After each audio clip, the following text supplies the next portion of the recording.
Depuis 2014, il y a eu déjà 2 premières semaines de la mémoire, une à Caen et une à Bordeaux. Cette semaine de la mémoire, qui est un événement un peu phare dans le cadre de la vie de l'Observatoire, répond à cette volonté de rapprocher les scientifiques, les experts du grand public. Et nous sommes cette semaine donc à Montpellier pour cette 3e semaine de la mémoire. Montpellier étant une ville très dynamique, très innovante, avec des équipes universitaires, des grands organismes de recherche très visibles.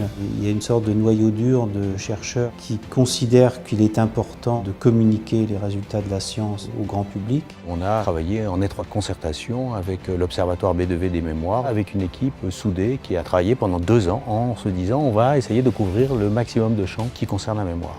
Et ce qui était très intéressant, c'est la transversalité, c'est-à-dire qu'en plus de la mémoire neurobiologique, on s'est intéressé à l'histoire, à la paléontologie, à l'écriture avec les hiéroglyphes. Et donc c'est de montrer que la mémoire peut être explorée sous de multiples approches et sous de multiples formes. Nous avons ouvert cette semaine de la mémoire par un concert à l'Opéra Comédie avec le pianiste Jean-François Zigel, suivi d'une conférence avec des neuropsychologues. On a montré que la musique aidait à la cognition sociale, c'est-à-dire à l'empathie, à faire ensemble, à s'entraider. Et on sait combien c'est utile pour apprendre à mémoriser des nouvelles connaissances. Nous avons une 50aine d'experts, une 40aine de manifestations. Par exemple, nous avons une conférence sur l'étude du 13 novembre. Ce programme vise à essayer de comprendre finalement l'articulation entre mémoire individuelle et mémoire collective d'un événement traumatique.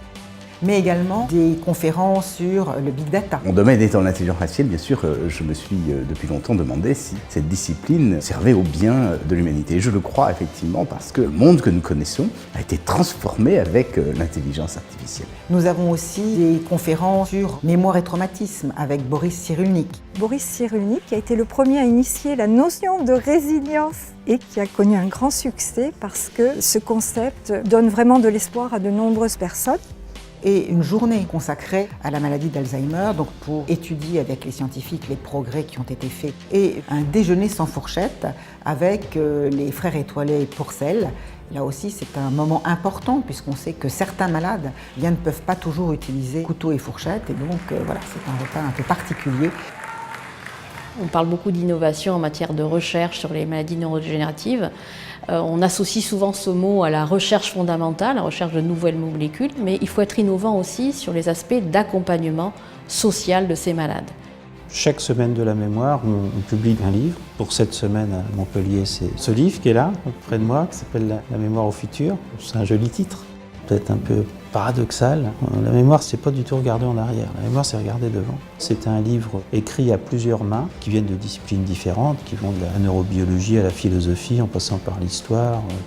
Parmi les temps forts également, un championnat de la mémoire qui réunit des équipes scolaires, mais également de seniors. On n'a eu que des échos très positifs de la part des gens qui ont assisté aux manifestations. Tous les gens sont ravis de cette façon d'aborder la thématique de la mémoire. Et j'espère que dans les années qui viennent, en continuant notre tour de France, nous pourrons bien sûr continuer à essaimer en France sur les recherches scientifiques pour faire partager au grand public toutes les connaissances nouvelles sur la mémoire.